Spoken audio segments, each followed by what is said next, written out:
Good morning. I want to share with you a dilemma.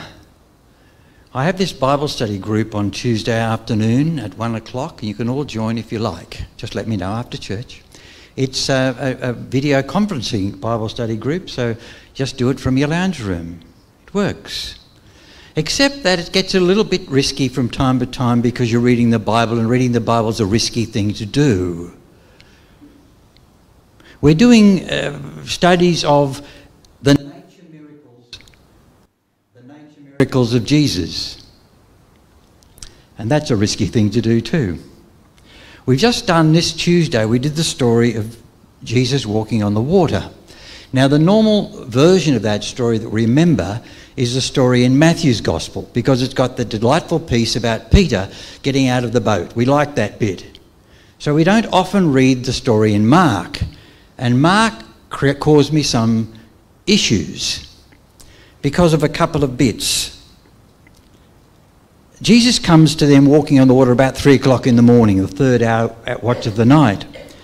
And the first thing that causes me trouble is that he's going to walk right past. There's no suggestion he wants to stop.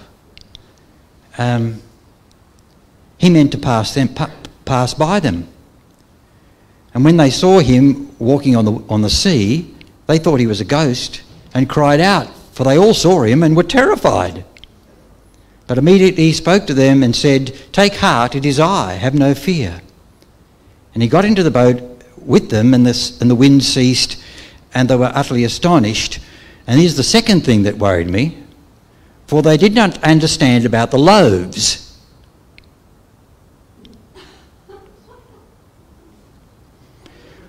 For they did not understand about the loaves, but their hearts were hardened. Now, what have the loaves got to do with it? I think it's a very good question. You see, Jesus has arrived there. They'd gone out to under the lake, and they were rowing away really hard against the wind. They couldn't get going, and they were making no headway at all. And Jesus appears right there beside them on the water. Now, we can do all sorts of funny things with that, but you imagine the scene. All they can see is a ghost, another negative influence on them. They got the wind against them, now they've got a ghost to worry them. And it's got something to do with they didn't understand about the loaves. The story before is the story of the feeding of the 5,000. And we did that the week before. And you can associate these loaves in the story of the feeding of the 5,000. Remember we had some fish and some loaves, just a few little bits and pieces that were fed to the whole crowd, and they were all filled with 12 baskets full left over. You remember that story? I'm sure you do. Well, we tried to understand what the loaves were about when we did that, you see, and you can see them in 3 different perspectives, kind of. There's the loaves of the manna in the wilderness. When God came to provide, God was there. When the people needed God's sustenance, God was there. And then we get to the story where we could see it as an image of the communion service, because the disciples got together to break bread. And Jesus is described as the bread of life, in John's Gospel at least. So this image of bread is brought into the communion service. And in fact, fish and bread were one of the early forms of communion that they shared with one another, the love feast as they called it. They would share. And what do you remember about fish? Fish is a symbol of Jesus. So they were eating 2 symbols in the early church of their remembrance of Jesus. But they didn't understand about the loaves.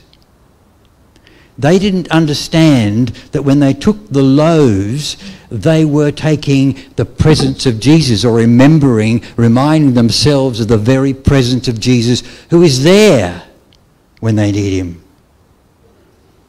There they are, working like dogs on the sea, trying to get across the lake, paddling away, and their faith doesn't allow them to see Jesus.